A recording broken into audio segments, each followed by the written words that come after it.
Hey, everybody. Welcome back to the podcast. We are tying the bow on this series on commitment. And what's funny is I looked back at the recordings and thinking about that. I keep mentioning that we're talking about commitment, but we haven't directly addressed commitment. And the reason is because these are components of our commitment to the Lord in walking out his assignment in our business. If we are to pursue success God's way, and that means redefining hustle, as we've talked about. That means allowing him to define and direct us and put that into discipline, and then developing our faith over time. Again, those are the 4 keys, which you can find down in the show notes. We know that there are components to keeping our commitment to the Lord. That means rest, which was the first episode of the month of September. It means showing up with resilience. It means growing our Godfidence to grow our business. And this week, we're taking a little different step in talking about playing it safe. Now, as an entrepreneur, you may think like, wait a minute, there's nothing about playing it safe as an entrepreneur. Like, it's a risk game, right? And that is true. But we can play it safe in keeping our commitment to his assignment by instituting 4 key things for our business. So that's what we're going to be talking about, is playing it safe in our commitment to God's assignment. So make sure you get down to the show notes, because I've got some great resources down there. I have a link to a blog that I'm talking about that I found online about accountability, and definitely a link to my YouTube channel, my book, my Rooted Group coaching pass, all of the things to help you in your hustle with heart journey. So let's jump in. So what does SAFE stand for, and how do we play it safe in our business and keeping our commitment? Well, SAFE stands for strategy, accountability, focus, and encouragement. These are all things that you need in your business. And I'll just say these are all things that we generally cannot do by ourselves. We need community. We need a coach, right? People that can help us map out strategy, stay accountable to it, help us to stay focused, and to give us encouragement along the way. So I've got some scripture for you, and we're going to break down each of these. So let's start with strategy. Strategy is all about how you will walk out God's defined and directed assignment. So God has given you an assignment for your business. You have a mission in the marketplace, and he has defined what that looks like. He's defined what success looks like for you. He's defined you in doing this business because of the gifts and the talents. He has fully equipped and qualified you. And he has directed you, right? Maybe he's told you you're going to work with these audiences, or you're going to provide these services or products, but you've got to have a strategy behind that. How are you going to walk that out? How are you defining who your client is? How are you defining what those necessary steps are for you to take every single day? And in your strategy, let's remember from my June 2022 episodes, which I think were like episodes in the 150s, I think. His business strategy is to prepare you, to position you, to provide for you, and to perfect you. But we are not absolved of action. We are not absolved of the responsibility of putting a strategy in place. Every business has a strategy. If you're in a direct sales or network marketing business, you have a system for success, right? That is part of your strategy. So why is this so important? Well, the strategy starts with a few key scriptures. So in Deuteronomy 8:18, this is Moses reminding that the Lord your God brought you out of Egypt, Israelites, that he provided food for you, that he has not forsaken you. You've eaten, your shoes have not worn out, etc. And he says in Deuteronomy 8:18, you shall remember the Lord your God, for it is he who gives you power to get wealth, that he may establish his covenant, which he swore to your fathers in this day. So when we're building out our strategy, we have to remember, like, ultimately it's his. So we have to hold it loosely, right? It's like that 38 Special song for my 80s friends. You know, I'm a big fan of the 80s. Like, hold on loosely, but don't let go. If you cling too tightly, you could lose control. That's absolutely the case here. So when we're building our strategy, we have to remember that ultimately it is his, and whatever plan we put in place, we've got to raise up and surrender to him and pray over it for his definition and direction.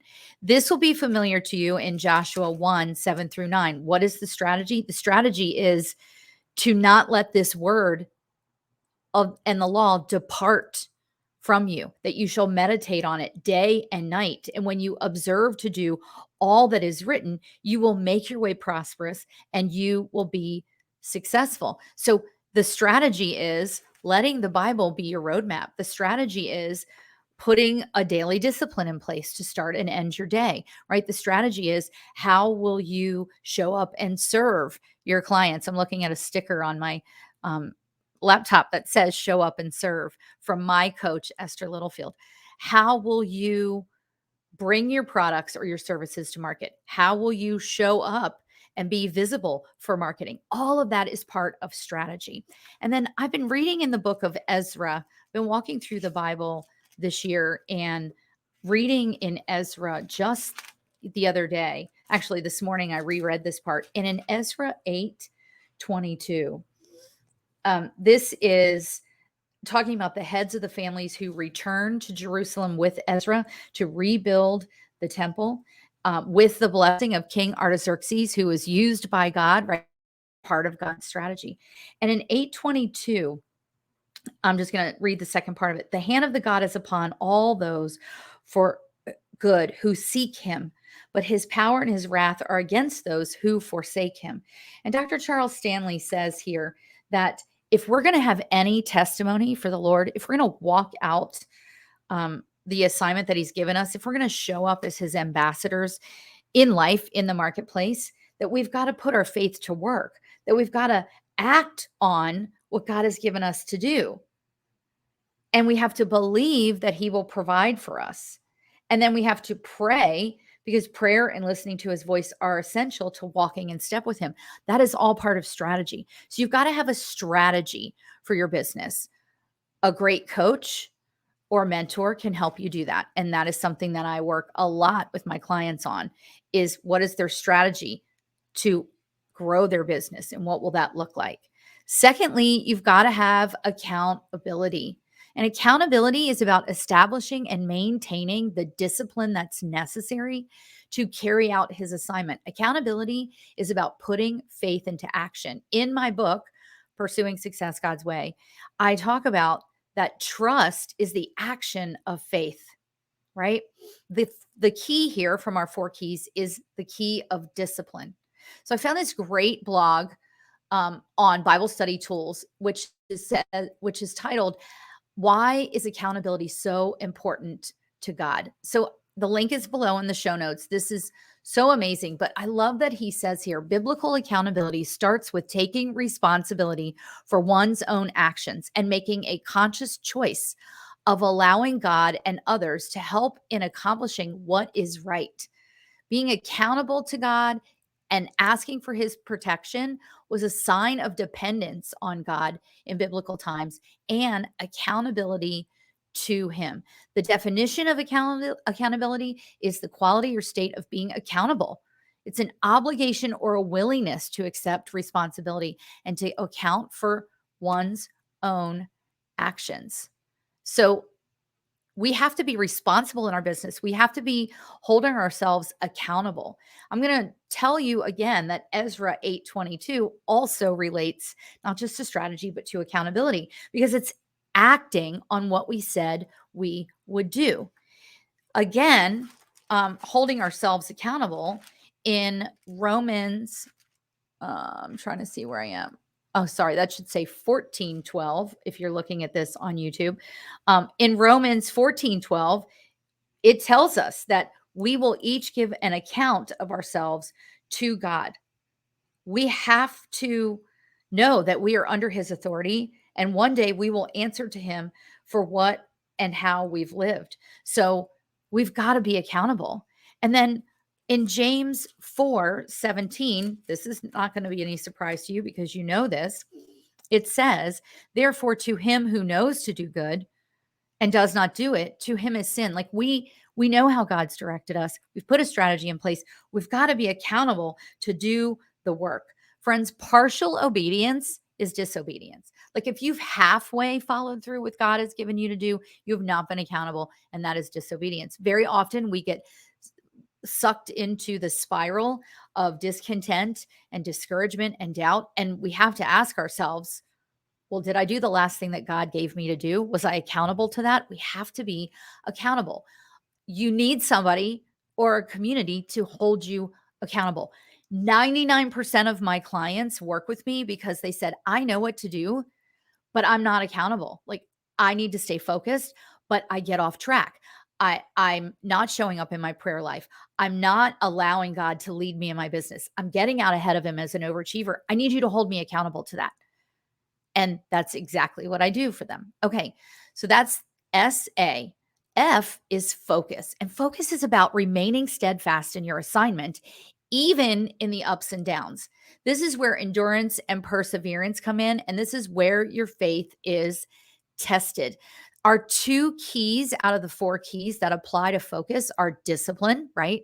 Establishing your daily discipline is helping you to stay focused, and development, because we can do the work, but it's not until our faith is tested that we really show up in how we are and how we're leaning into the Lord and not into our own self reliance. So faith is all about our focus is all about remaining steadfast. You've heard me use this acronym in previous episodes, that I believe that focus stands for focus on Christ until steady.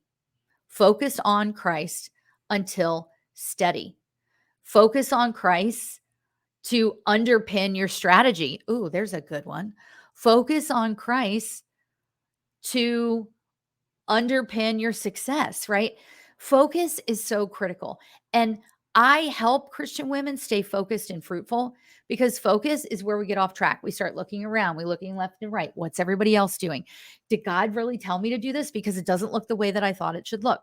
So here we go. Second Corinthians 4:18 says, while this section in here is called seeing the invisible, and here's what Paul is saying. Therefore, I'm going to go from 16. Therefore, we do not lose heart, even though our outward man is perishing, the way that we were before we were reborn in Christ, yet the inward man is being renewed every day. So every single day we have affliction, but only for a moment. And it's working for us, more exceeding an eternal weight of glory. These afflictions are normal, but they're building us up. For while we do not look at the things which are seen, but at the things which are unseen. For the things that we see are temporary, but the things which are unseen are eternal. So very often the results don't look the way we think that they should. But we have to remember that we're walking out God's assignment, and it may not look the way we think it should. It may not even look the way we planned. But we have hope in focusing on Christ, because, as we know, in Hebrews 11:1, let me go there. I got all my tabs in my Bible, so you hear me flipping through the pages here. In Hebrews 11:1, we are very clearly told, where is it? Sorry. Bear with me. 11:1. Now faith is the substance of things hoped for and the evidence of things not seen. So we have faith. But one of the most powerful ones that I love is Psalm 34:10. And here's what this says. The young lions lack and suffer hunger, but those who seek the Lord shall not lack any good thing. Friend, when you are focused on Jesus in your business, you are not going to lack. It may not look the way you thought it should, but you will lack nothing. Okay. So that's focus. The last way that we play it safe in our business, and what we really need to be walking out our commitment to our assignment, is encouragement. We have to surround ourselves with those who will encourage us, who will also admonish us, but hold us up with truth and love. And this key is absolutely about development. We know that Proverbs 27:17 talks about iron sharpening iron. We know that James 5:16, let me get there for you, says for us to confess our trespasses, our challenges, our trials to one another and to pray for each other that we would be healed, because the effective and fervent prayer of a righteous man avails much. This is all about us not being called to walk alone, and that we cannot fully obey God if we're not in regular close fellowship with other believers. And that is so true. The women who come to our rooted group coaching, like, that is why they're there, for accountability and connection and discernment, to lift up prayer, to grow their businesses. It's why people engage with a coach, right? So that they have encouragement, but truth with love, right? It's not sugar coated, it's not fluffy, it's holding them accountable. And then we all know in Hebrews 10:24, which says, "Let us consider one another in order to stir up love and good works." Again, the right community around you is so critical for you to be able to be encouraged in walking out your assignment. So I really want to encourage you to think about how you have set up this safety in your business for your commitment to the Lord. Strategy, accountability, focus, encouragement. And if you don't have those things, reach out to me, schedule a call. Let's talk about how I can support you as your coach, or visit our rooted community. That link is down below in the show notes. I'd love for you to visit one of our live group coachings. And we're now going into Q4.